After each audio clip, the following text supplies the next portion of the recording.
What is up, Premier Madden League? Polar here, and what we're looking at today is my Week 9 fantasy lineup.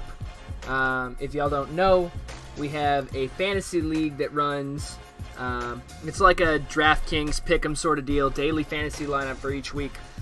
And the format is QB, 2 running backs, 2 wideouts, 1 tight end, 1 flex, a kicker, and a defense, and it's full point PPR. So I'm going to run you through my entire lineup for Week 9, just so you guys know what's going on. All right, so Week 1, we've got Josh Rosen coming up here. The reason I picked Josh Rosen, now you can look at his stats here. 14 touchdowns, 8 interceptions. That's a great ratio. Averages 300 yards a game, 1801. The big caveat here is Cookie's team is not great, but he's also facing the Jets, who have been pretty weak this year. So my thinking is he's going to go off and have himself a game. Now the thing with that is the touchdowns seem low, but a lot of the other guys who are throwing a lot of touchdowns have a lot more interceptions. So we can go take a look at it here, right? And we'll go through to the entire NFL. If we look at who's leading in touchdowns, we got, so myself, Andy Dalton, and Dak Prescott. But if we look at our interceptions, right, Cookie's here. He's 4th in touchdowns with only 8 interceptions, and he's up there in yards too. So I think perfect play for Week 9 coming up against the Jets, who's a weaker opponent. Next up, we're looking at running back. Now, running back's a little tough because they kind of can be pretty streaky. But we're going with Melvin Gordon III on the Chargers, who are up against the 1-6 Packers. My feeling is he's going to grind it out. He's got 10 touchdowns this year. If we look at their scoring balance, Phillip Rivers only has 13 touchdowns total. And Gordon's already almost at 1,000 yards from 1,000 rushing yards. He's got 900 through 8 games. So he's on pace for almost 2,000 yards and 20 touchdowns, which is great. And he does catch a few balls. He's got, I think, 16 catches. Like I said, it's PPR, 16 catches and 2 receiving touchdowns. So with 12 touchdowns through 8 weeks, you can't really complain about it. And like I said, he's facing the Packers, who are 1-6 with not the greatest defense on the planet. So that's RB1. Running back number 2, we're going to go to Chicago and Mr. Mole here. Tariq Cohen, who's got 15 touchdowns and 1,300 yards. So, again, he's playing the 5-2 Eagles, who have a pretty good defensive line. But if they're producing like this, you got to take them. You don't really have a choice. And if you look receiving-wise, he's got 9 catches, so not a ton. But if he catches a pass, you can't really complain about it. But with these rushing stats, he's averaging 10 yards a carry, almost 11. So, can't complain, to be perfectly honest. Then we go to wide receiver 1. Now, this might seem weird, but we're going with the Dolphins stack here in wide receiver for our wide receiver 1 with Jakeem Grant. Now, Jakeem Grant has 136 yards a game, 7 touchdowns, and he leads the league in receptions. In a PPR league, that is super important. Now, while Cookie might just be, throwing drags or whatever, for PPR, super important. The big thing to look at with Jakeem Grant, too, is that if we look, that 96 speed is killer. That slant drag combo, right? If you can get him the ball, that's all that matters. Now, I don't know if he's running jet sweeps at all. He hasn't been. Devontae Parker has 4 carries, but if I were Cookieboy, I'd be looking to get Jakeem Grant the ball in any way possible. He also has 7 touchdowns. So again, looking for high upside with the Dolphins playing a weaker team.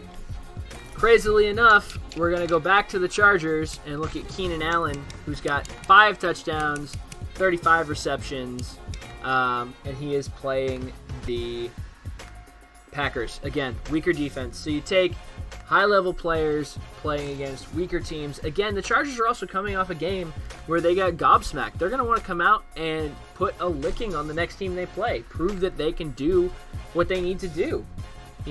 Prove that this offense is something that can be carried throughout the season. So that's wide receiver 2 with Keenan Allen. The next one's a little weird. So we're going to go for tight end, we're going to go to the Broncos and look at Noah Fant. So Noah Fant, as a tight end, actually leads the Broncos in receptions, has 6 touchdowns, 635 yards. Now, the Broncos going up against the Browns. The thing with that is, the Browns as a roster, if they want to sit in nickel, which they probably should, they've got Emmanuel Hall, Emmanuel Sanders, and Cortland Sutton that the corners have to take up. Their linebackers and strong safety are not great, and I would bet most of them cannot keep up with the post specialist 89 speed Noah Fant. Now, just me, but I think even though the Broncos are 1-7, Fant's here to have a big game, averaging almost 80 yards a game, has 6 touchdowns through 8 games. That's big time news for a tight end. Next up, we got our flex pick. Now, flex pick, we're going for the Chiefs. We're going for the Chiefs running back, Damian Williams. Damian Williams, 10 touchdowns, 828 yards through 8 games, averaging 118.3 per game, 111 carries. His catching, not so, only 8 catches this year. But my thoughts are that this he's going up against tough Vikings defense. But with the volume he gets, and with how big the Chiefs' passing game can be, I think that Williams is going to have some space to roam. Could backfire on me, but part of daily fantasy is picking a player that you don't think a bunch of other players are going to pick.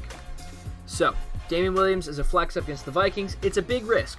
But if he can find the end zone for me, which he has in over every game this year, I think it'll work out all right.